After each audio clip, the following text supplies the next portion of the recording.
ये मेरी प्रार्थना है, चाहे जो भी हो, चाहे जिस उम्र का क्यों ना हो, वो सामर्थी बनेगा यहां से। तैयार हो? यही तो मैं बोल रहा हूं, ये मेरा वास्तविक क्षण है, इसे मैं खोने नहीं दूंगा, क्योंकि यही वास्तविक क्षण आपको खड़ा करेगा एक प्रॉपर्टी के रूप में, एक संपदा के रूप में।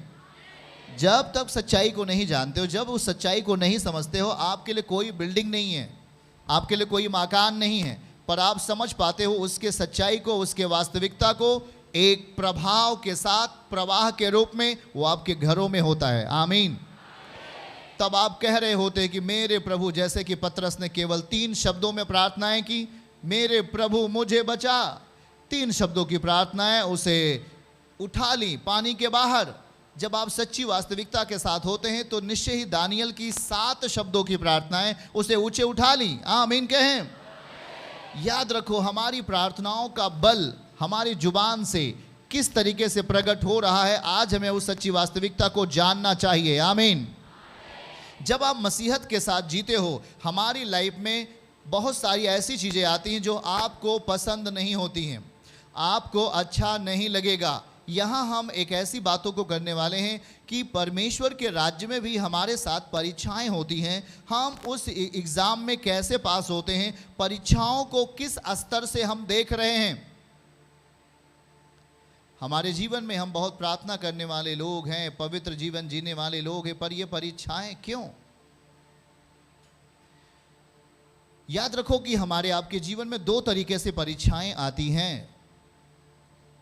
पहला, परीक्षाएं तब आती हैं यदि आप पाप में जी रहे हो, व्यभिचार में जी रहे हो, या यदि आप अशुद्धता की चाल चल रहे हो मसीहत में रहकर, उस टाइम में आपकी ज़िंदगी में परीक्षाएं आती हैं। दूसरा नंबर, जब आप पवित्रताई के साथ जी रहे हो, उसके वचन के साथ जी रहे हो, एक्यूरेट उसके वचन के साथ चल रहे हो, न दाएं मुड़ते हैं न बाएं मुड़ते हैं, उस टाइम में भी आपके लिए परीक्षाएं आ सकती हैं। पर इन दोनों परीक्षाओं में बहुत बड़ा भेद है। इन दोनों परीक्षाओं में बहुत बड़ा भेद है। याद रखो, जब हम अपने आप को अर्पित करते हैं, समर्पित करते हैं उसके राज्य के लिए, उसके वचन के लिए, उस टाइम में आने वाली परीक्षाओं में आपके लिए एक बड़ा आशीष छुपा हुआ है। वो परीक्षाएं आपके लिए आशीष को लेकर आएंगी। उस परीक्षा में एक बड़ा आशीष छुपा हुआ है। पर जब उस वक्त परीक्षाएं आपके लाइफ में आती हैं, जब आप पाप का जीवन जी रहे हो, जब आप व्यभिचार का जीवन जी रहे हो, जब आप नशे का जीवन जी रहे हो, जब आप अशुद्धता का जीवन जी रहे हो, उस टाइम में भी परीक्षाएं जब आती हैं, वो आपके ज़िंदगी को नुकसान करती हैं। वहाँ पर आत्मिक बल नहीं पाता, वहाँ पर संसार अपना बल दिखाता है, क्योंकि आप संसार के अनुरूप अपनी इच्छाओं को दे देते हैं।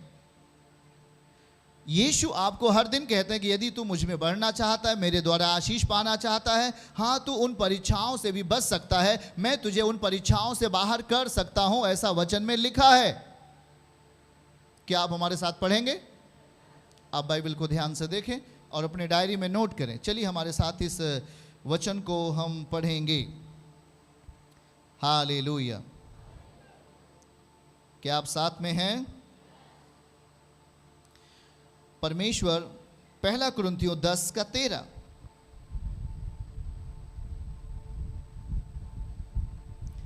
पहला कुरिन्थियों 10 अध्याय और उसकी 13वीं आयत, हम इसको बहुत ध्यान से देखें। वो हमें परीक्षाओं से निकास देने में सामर्थी है। इसको नोट करें आप। तुम किसी ऐसी परीक्षा में नहीं पड़े जो मनुष्य के सहने से बाहर है। परमेश्वर सच्चा है, परमेश्वर वास्तविक है। वाह, अंडरलाइन, परमेश्वर वास्तविक है, उसके नीचे अंडरलाइन करें। वह तुम्हें सामर्थ्य से बाहर परीक्षा में ना पड़ने देगा, वरन परीक्षा के साथ निकास भी करेगा कि तुम सह सको।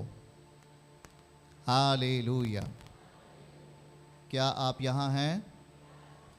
तुम किसी ऐसी परीक्षा में नहीं पड़े जो मनुष्य के सहने से बाहर है। आप सह नहीं पाओगे, ऐसी परीक्षाएं आप में नहीं। जब आप रियल टाइम में जीते हो, जब आप परमेश्वर के बाउंड्री में जीते हो, जब आप उसकी सीमा में जियोगे, जब आप उसके वचन में जियोगे, आपकी जिंदगी में ऐसी परीक्षाएं नहीं आएंगी कि जिसे आप सह ना सको।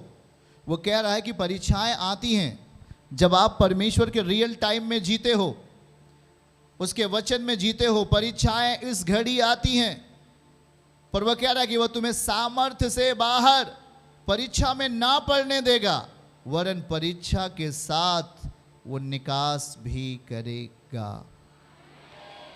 ओके, आप आमीन बोलकर इसके लिए सहमति दीजिए। वो हमारे लिए निकास करेगा। किसी ने कहा जब से मैं प्रभु को जाना हूं और मेरी प्रेयर लाइफ बढ़ी है तब से मेरे लिए मुसीबत, हाय मुसीबत। जब से मैं यीशु के निकट आ गया हूं, मेरा बेटा बिगड़ गया था, वो प्रार्थना करने वाला हो गया। मेरी बेटी पाप करती थी और वो पवित्रताई का जीवन जीने लगी। ये कैसी आफत, ये कैसी घड़ी आ गई। ये मेरे लिए समस्याओं का समय आ गया। लग रहा है कि मैं अब मर जाऊंगा, मैं खत्म हो जाऊंगा, मैं टूट जाऊंगा। ये मेरा कैसा समाधान होगा।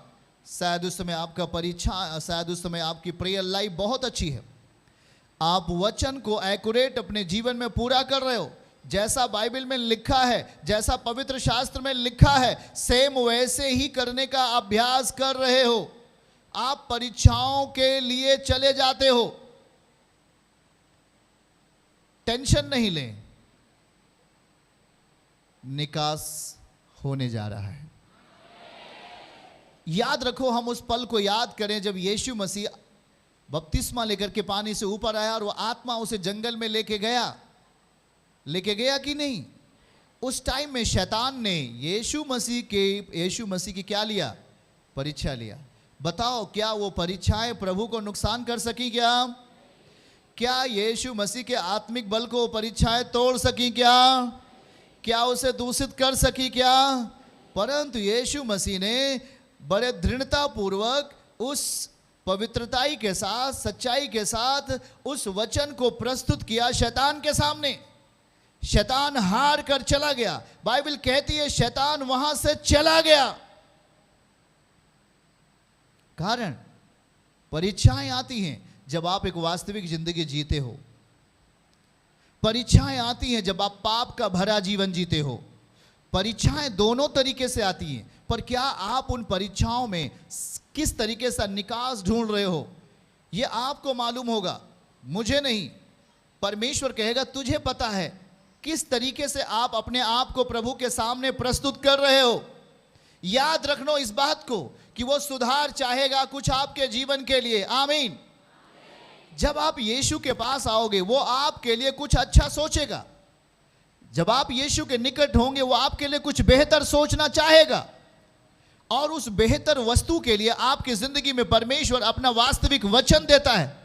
और जब वो वास्तविक वचन आप में वास्तविक तरीके से पालन करते हो, शायद उस टाइम में परीक्षाएं आए, शैतान आपकी परख ले।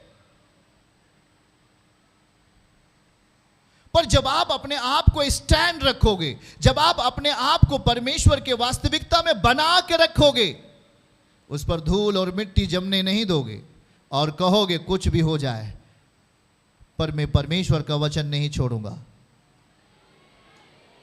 आपके लिए ये वचन काम आएगा, वो आपको निकास देगा। आमीन बोलो। और इन परीक्षाओं की दशा में आपका नुकसान नहीं होगा। बोलो, वो परीक्षाओं की दशा, वो मेरा वास्तविक क्षण होगा। शैतान आपको परखेगा, पर परमेश्वर आपको चमकाएगा। क्या ऐसी दशा को आप अपनी जिंदगी में जगह दे पाएंगे? किसी ने कहा कि मैं अब मुझसे नहीं हो सकता। किसी ने कहा कि जब से मैं यीशु को जाना हूं, मेरी बीमारियां और बढ़ गई हैं, मेरे अंदर का दर्द और तेजी से होने लगा है, मुझे कुछ समझ में नहीं आ रहा है मैं कैसे इसका निकास प्राप्त करूं। हे भाई, क्या तेरे साथ ऐसा हुआ था क्या? जब तू प्रभु में नया नया था, हो सकता है 6 महीने व्यतीत किया, तेरे साथ दर्द बढ़ा क्या? उसने कहा हाँ, जब मैं परमेश्वर के साथ जीने का अभ्यास करना शुरू किया, जब मैं यीशु मसीह के साथ जीने का अपने आप को तैयार किया, शायद उस समय परीक्षाएं आई, पर मैं सही था अपनी ओर से। कहिए, मैं अपनी ओर से सही था, मैं गलत नहीं था। मैं सब कुछ त्याग चुका था जो संसार की वस्तु थी।